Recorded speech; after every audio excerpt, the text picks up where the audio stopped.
Hi, hello, welcome.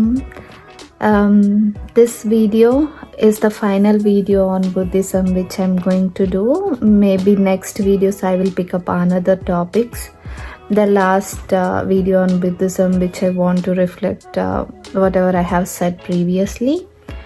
మనం చాలా last వీడియోస్లో బుద్ధిజం గురించి బేసిక్స్ అండర్స్టాండ్ చేసుకున్నాము. నేను చాలా బేసిక్గా చెప్పాను. హోప్ మీకు ఎవరికైనా ఇంట్రెస్ట్ ఉండి ఇండిగా తెలుసుకోవాలనుకుంటే చాలా బుక్స్ ఉంటాయి బుద్ధిజం గురించి, ప్రాక్టీస్ చేయొచ్చు. ఇట్ ఈస్ నాట్ అంటే మనం ఒక రోజులో నేర్చుకునేది కాదు. ఆ పాత్ కూడా స్ట్రైట్ రోడ్ ఉండదు అనమాట అందరికీ. అవేకనింగ్ పాత్ అనేది కొద్దిగా అటు ఇటుగానే ఉంటుంది. టైం పడుతుంది, మెడిటేషన్ టైం పడుతుంది, ప్రాక్టీసింగ్కి టైం పడుతుంది. లాస్ట్ వీడియోలో చెప్పాను ఎన్ని మెథడ్స్ ఉంటాయి ప్రాక్టీస్ చేయడానికి.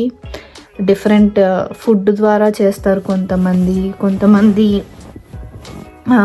యూనో ఫుడ్ తినకుండా చేస్తారు, ఫుడ్లో చేంజెస్ చేసుకుని చేస్తారు, వెజిటేరియన్స్ అవి చేస్తారు. సో అట్లా ఉంటుంది.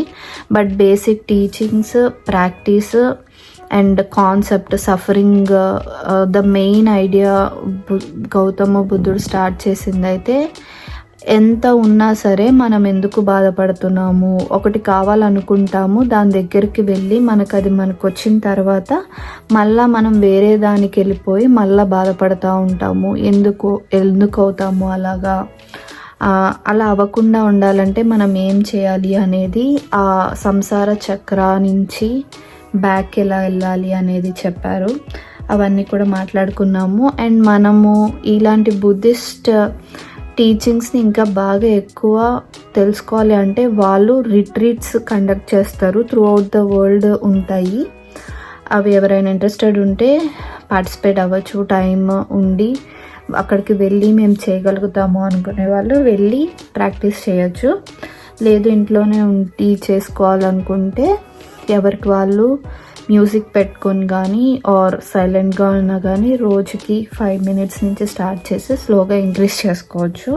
అంటే డిసిప్లిన్ అనేది మనకే రావాలి. ఏదో ఒక సెంటర్కి వెళ్ళి ఒక 5 minutes కూర్చుని ఆర్ 1 day అక్కడ స్పెండ్ చేసి నాకు మెడిటేషన్ వచ్చు, నేను ప్రాక్టీస్ చేశాను అంటే కాదు. అది నిరంతరం రోజు చేయాల్సిందే. అప్పుడే మనము దాంట్లో ఎక్కువ పట్టు సాధిస్తాం. మన మీద మన కంట్రోల్ రావటమే వీటన్నిటికీ. అంటే ఇప్పుడు బ్యాడ్ థాట్స్ అనేవి రావా అంటే వస్తాయి, కానీ వాటికి ఎంతవరకు మనము రియాక్ట్ అవుతాము, వాటిని యాక్షన్లోకి తీసుకొస్తామనేది కదా. మనకి వచ్చిన వెంటనే మనము కరెక్ట్ చేసుకోగలగాలి. ఓకే, నాకు ఇలాంటి థాట్స్ వస్తున్నాయి, ఏంటి సంథింగ్ ఈజ్ రాంగ్, నాకు ఇలా రాకూడదు, అండ్ వచ్చిన థాట్ మంచిది కాదు, నాకు మంచిది కాదు, నా చుట్టుపక్కల ఉన్న వాళ్ళకి కూడా మంచిది కాదు అని మనం అర్థం చేసుకుని ఫస్ట్ మన గురించి మనం సెల్ఫ్ డిస్కవరీ అనేది చేసుకోవాలి. మనం ఎట్లాంటి వ్యక్తులము, మనం అంటే అందరికీ కనిపించేది ఒకటి ఉంటుంది. అంటే ఒక వ్యక్తి మనకు ఒకలా కనిపిస్తున్నాడంటే ఆ వ్యక్తి మనకి ఆ విధంగా కనిపించాలనేది ఆయన, that is what he want to show us, that is him the real version అని చెప్పలేము, చెప్పకూడదు కూడా. అంటే ఒక వ్యక్తి మన ఫ్రెండ్ అని ఆ వ్యక్తి వేరే వాళ్ళకి ఎనిమీ అవ్వచ్చు. ఆ సిచ్యువేషన్ బట్టి అతను అలా రియాక్ట్ అయ్యాడు. కాబట్టి మనం కూడా మనలో ఎన్నో లేయర్స్ ఉంటాయి. ఆ లేయర్స్ అన్నిటినీ మనము ఐడెంటిఫై చేసి మొత్తం ప్యూర్గా, పీస్ఫుల్గా బయటకి రావాలన్నమాట. అంటే మన మీద మనం ఒక రకంగా బిహేవ్ చేస్తున్నామంటే దానికి రకరకాల బ్యాక్గ్రౌండ్లో మనకి జరిగే సిచ్యువేషన్స్, కండిషన్స్ ఎన్నో ఉంటాయి. అవి చెప్పి నేను ఇలా అయ్యాను అంటే అందరూ అది కరెక్ట్ అని చెప్పరు. ఎందుకంటే ఆ సిచ్యువేషన్కి వాళ్ళు వేరేలాగా మేము బిహేవ్ చేస్తాము, నువ్వు చేసిన విధంగా మేము చేయము కదా అనేసి జడ్జ్ చేస్తూ ఉంటారు. కాబట్టి మన గురించి మనము తెలుసుకొని మన సఫరింగ్, మన బాధల నుంచి బయటకి వచ్చి అటాచ్మెంట్స్ అన్నీ, మనకి ఎన్నో రకాల అటాచ్మెంట్స్ ఉంటాయి. ఫుడ్ మీద ఉంటుంది. నాకు ఫుడ్ చాలా ఇష్టము, నాకు అది రోజు తినాలనిపిస్తుంది.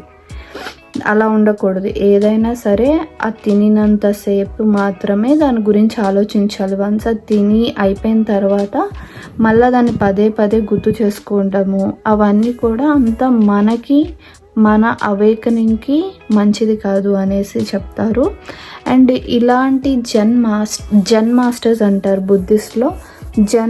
ఇలాంటి బుద్ధిస్ట్ టీచింగ్స్ చేసే వాళ్ళందరూ చాలా నార్మల్గా జోక్స్ వేస్తా, ఇప్పుడు ఏ గురువులైనా చూస్తే మీరు కొద్దిగా జోక్స్ వేస్తా అట్లా చెప్తా ఉంటారు, డే టు డే లైఫ్ని లింక్ చేస్తా, సో దట్ మనం బాగా అర్థం అవుతుంది, మనం కూడా అవేకనింగ్ అవుతాము. వాళ్ళు ఏదైతే ఆ స్టేట్కి వెళ్ళారో మనం కూడా ఆ స్టేట్కి వెళ్ళాలనే తపన వాళ్ళలో ఉంటుంది. అలాగే మనం కూడా, ఇప్పుడు నేను కూడా నాకు ఇలాంటి స్పిరిచువాలిటీ పాత్లోకి వెళ్ళినప్పుడు నాకు కూడా వేరే వాళ్ళకి చెప్పాలి, ఇది మంచిది కదా, వాళ్ళు కూడా బెనిఫిట్ అవుతారు కదా అని నాకు అనిపించి నేను ఈ విధంగా యూట్యూబ్లో చెప్తూ ఉన్నాను. మీకు కూడా మీరు మెడిటేషన్ చేయడం వల్ల మీ లైఫ్ హ్యాపీగా ఉంది, పీస్ఫుల్గా ఉంది, మీరు సంతోషంగా ఉన్నారు అంటే మీ ఫ్యామిలీ మెంబర్స్ కానీ మీకు తెలిసిన వాళ్ళు కానీ ఎవరైతే సఫర్ అవుతున్నారో వాళ్ళకి చెప్పి వాళ్ళని కూడా మెడిటేషన్లో చేయమని చెప్పటం అది మన ధర్మం అన్నమాట. అంటే మనకు తెలిసి కూడా వేరే వాళ్ళకి చెప్పకుండా ఉండటం అది అంత మంచిది కాదు. కాబట్టి సో మన లైఫ్ మీద మనము కంట్రోల్ తెచ్చుకోవడానికి మెడిటేషన్ చాలా బాగా ఉపయోగపడుతుంది. అలానే మన డైలీ పనుల్లో కూడా చాలా, అంటే వేరే ఒక పని చేస్తే వేరేది ఆలోచించకుండా చేయటం బాగా తెలుస్తుంది. అండ్ ఒక మూమెంట్లో ఉన్నప్పుడు ఆ మూమెంట్లో మనము లివ్ ఇన్ దట్ మూమెంట్ అంటారు. మనం ఈ మూమెంట్లో ఉన్నప్పుడు వేరే వాటి గురించి ఆలోచించి అదంతా చేయకుండా ఈ మూమెంట్లో ఉన్నప్పుడు ఈ మూమెంట్ గురించి ఆలోచించి ఎంజాయ్ చేసి మనము లైఫ్ అనేది ఫుల్గా లీడ్ చేయటం కూడా తెలుస్తుంది అని చెప్తారు. అండ్ దలై లామా అనే స్పిరిచువల్ లీడర్ కూడా అదే చెప్తాడనమాట. ఈ లైఫ్ అనేది బోత్ హ్యాపీనెస్ని సాడ్నెస్ని రెండింటిని తీసుకొస్తుంది. మనము దానికి రెండిటికి ఒకటే విధంగా స్పార్కిల్ చూపించాలి. అంతేగాని నాకు సాడ్నెస్ వస్తే టూ మచ్ ఏడుస్తూ ఉంటాను అంతే, ఇంకా నేను బయటకు రాను అంటే కాదు. Then again you will get happiness and you will have the spark in you. అలాగా చెప్తూ ఉంటారు. దలై లామా స్మైల్ కూడా చాలా ఎక్కువ మంది చాలా ఫేమస్ అన్నమాట ఆయన స్మైల్. సో అలాగా మనకి ఏదైనా సాడ్నెస్ ఉంటే అది లైక్ ప్లాసింగ్ క్లౌడ్ లాగా ఆలోచించుకోమని చెప్తారనమాట. మనం ఇప్పుడు బుద్ధిస్ట్లో కూడా చాలా డిఫరెంట్ పద్ధతులు ఉంటాయన్నమాట. తిరువాద, మహాయాన, వజ్రాయన అనేవి చాలా రకాల పద్ధతులు మనం చెప్పాను, వీడియోస్లో కూడా ఉన్నాయి, వీళ్ళు కూడా చెప్తారు. బట్ అన్నిటిలోనూ ఒక్కటేది ఏంటంటే మనం ఏదైతే ఫిజికల్గా ఉందో ఉన్నదాన్ని ఉన్నట్టుగా చూడాలి. అంతేగాని నా మైండ్లో థాట్స్ని దానికి పెట్టేసి చూస్తాను అంటే అది కరెక్ట్ కాదు. ఏదైతే ఉందో దాన్ని ఉన్నది ఉన్నట్టుగా చూడండి. That is the true real nature. అంటే మనము ఒక పర్టికులర్ ఆబ్జెక్ట్ గురించి చెప్పంగానే మనకి ఏదో థాట్స్ వచ్చేస్తే ఆ థాట్స్ అన్నీ దానికి అప్లై చేయకూడదు. అక్కడ ఉన్నది ఉన్నట్టుగా చూడాలి. అది మెడిటేషన్ వల్ల వస్తుంది. That is called pursuit of truth. So ఎన్ని రకాల వజ్రాయన, మహాయాన, తెరువాద ఏదైనా సరే వాళ్ళు చెప్పేదైతే ఇదే. సో అది ఎట్లా చెప్తున్నారంటే ట్రూ హ్యాపీనెస్ అనేది మనము దాని యొక్క రియల్ నేచర్ బట్టే వస్తుంది. మనం ఏదో పిచ్చి పిచ్చిగా చెప్పేసామనుకో భయం వస్తుంది. డిఫరెంట్ మన మన మన మైండ్లో ప్రతిదానికి హ్యాపీగానే ఉండదు కదా, కొన్ని సాడ్ కూడా ఉంటాయి. సో దానివల్ల మన లోపల ఉన్న సాడ్నెస్ బయటకు కూడా రిఫ్లెక్ట్ చేస్తాం మనం. సో అదే అన్నమాట. ఈ బుద్ధిస్ట్ సిరీస్ ఇంకా అయిపోయింది. నేనైతే డీప్గా టూ మచ్ డీప్ చెప్పలేదు, బేసిక్స్ చెప్పాను. ఇంకెవరైనా ఇంట్రెస్ట్ ఉంటే చాలా బుక్స్ ఉంటాయి, మీరు గో త్రూ అవ్వచ్చు.